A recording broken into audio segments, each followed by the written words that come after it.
One RFID o isang RFID para sa lahat ng toll expressway sa Luzon, inilunsad ngayong araw. Ibig sabihin, pwedeng isang account na lang ang lalagyan ng load tuwing daraan sa NLEX, Skyway, Cavitex, Tiplex at SCTEX. Pinasinayaan ni Pangulong Bongbong Marcos ang consolidation ng dalawang tollway corporations 8 taon mula nang hiniling ito ng gobyerno. Para magamit ang One RFID system, kailangan magpakabit ng One RFID sticker sa mga RFID installation booths sa mga gas station o malapit sa mga toll booths sa expressway at iparehistro ang sasakyan sa One RFID system. Kung may natirang load sa dating account, pwede itong ipalipat sa bago. Optional o hindi daw sapilitan ang paggamit ng One RFID. Nasa 16 na kilong hinihinalang iligal na droga na nagkakahalaga ng 19.2 million pesos nakitang palutang-lutang sa karagatan malapit sa Sabina Shoal sa West Philippine Sea.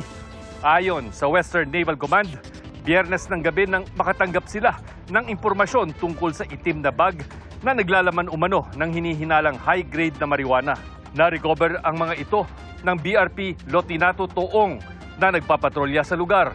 Itinurn over na ang mga hinihinalang droga sa PDEA Palawan para sa pagsusuri at tamang disposisyon. Hinihinalang debris mula sa Chinese rocket nakuha sa dagat na sakop ng Bataraza, Palawan.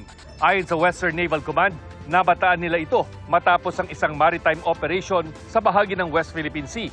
Nakita ito 12.7 nautical miles mula sa barangay Rio Tuba. Matapos ang isinagawang retrieval operation sa debris, ay dinala ito sa Puerto Princesa para sa documentation, assessment at koordinasyon sa mga otoridad. Dahil sa Chinese markings, posible raw na bahagi ito ng Long March 8A rocket ng China na kanilang inilunsad noong October 16. Ito turn over ang debris sa Philippine Space Agency para sa pagsusuri. Para sa GMA Integrated News, ako si Chino Gaston, ang inyong saksi. Mga kapuso, maging una sa saksi. Mag-subscribe sa GMA Integrated News sa YouTube para sa iba't ibang balita.